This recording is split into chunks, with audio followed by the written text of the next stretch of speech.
come across an interesting study, and the title of it is Study Links Strength and Fitness to 50% Reduction in Cancer Deaths. Now, I've come across similar before, but we're going to explore this a little bit more in detail. So to get the full benefit of the video, please stay to the end where you might find something quite interesting. It's well known that having a decent amount of muscle mass go beyond just aesthetics, but who doesn't want to look good? Muscle is associated with a healthier metabolism, reduced risk of falls, and osteoporosis, and a stronger heart. And as you get older, like me, into your 60s, these are all things that you can have problems with. But strength training in particular, along with a bit of cardio, can help reduce the problem. However, did you know that new research now is showing that strength and fitness training can help prevent cancer deaths as well? So here's a disclaimer: I'm not a doctor.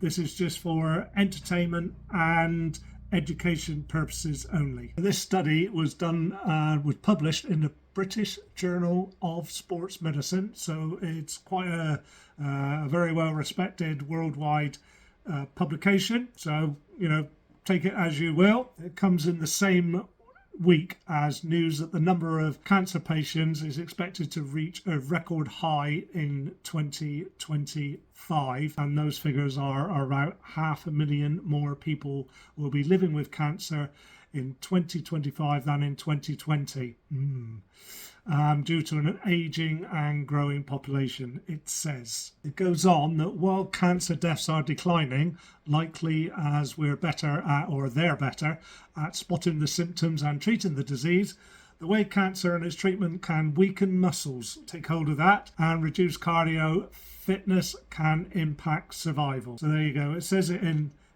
that one sentence, really. But the latest research is showing that muscle and fitness is a good way to protect against these cancer deaths. News we should be sharing far and wide to help those at risk. So what the study did was to see if they come up with a conclusive link between fitness and strength and cancer deaths. They went on to look at 42 studies published on the subjects, with a total of 47,000 adult participants with cancer. So in this particular study, the biggest finding was that cancer patients with high muscle strength and fitness levels had a 31 to 46% reduced chance of dying from cancer compared with those with low physical fitness levels. So that's quite a big figure, 31 to 46% reduced chance of dying from cancer. Further, muscle strength was particularly linked with a reduced risk of death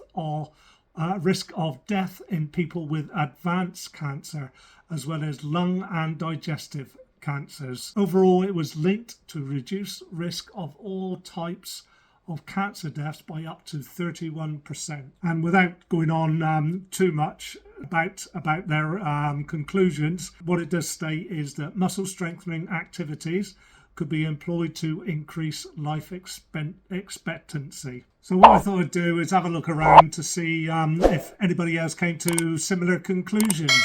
And what I found was that from Penn State University over there in the US thinks that the perception of ties between exercise and cancer is where the perception of the ties between exercise and heart health was decades ago. Basically, what they're saying is if you had a heart attack decades ago, it was complete rest. But now they want you up and about doing exercise as soon as possible. Penn State University goes on to say the new guidelines recommend physicians prescribe exercise in efforts to reduce the risk of certain cancers and improve the treatment outcomes and quality of life with those with the disease. And then it lists that exercise can contribute to the prevention of bladder, breast, colon, esophagus, kidney, stomach and uterine cancers. Now, I've done similar videos to this, the benefits of exercise for overall health, not just to build muscle mass, which is very important, and heart health, which is very important. So I've gone on to the National Health Service, the British National Health Service website, and the health benefits, a load of them, but heart disease and stroke, type 2 diabetes, bowel cancer, breast cancer, early death, osteoarthritis, hip fracture, falls, depression, dementia, including Alzheimer's disease. Alzheimer's disease is now being classified as type 3 diabetes, if you didn't know. I'm now 64. Jeanette is 60. Jeanette is my wife, in case you don't know. We both exercise regularly. Actually, Jeanette is 73 next month, in February. Neither of us suffer from any real problems. We don't have any diseases or anything like that, and we don't take any medications, which is very unusual for people our age. Is it luck, or is it because of our lifestyle? Now, I know there are some people who, no matter how much exercise they do, no matter how fit they are, they're going to have problems, and it's very sad, but the benefits of exercise are becoming more and more well known now. So especially as us older people, I really do encourage you to exercise. I started off talking about cancer and the benefits of strength training, particularly for those who have cancer and to prevent having it. And you know what? It's not too late to start. Even if you are in your 60s and you haven't exercised for decades, if you start now, you will feel the benefit almost immediately. But you need to know what you're doing, which is where people like me come in. So don't be mad, don't be stupid. Want to know more about the benefits of exercise and why it is indeed the most powerful medicine on earth? You need to watch this video right here.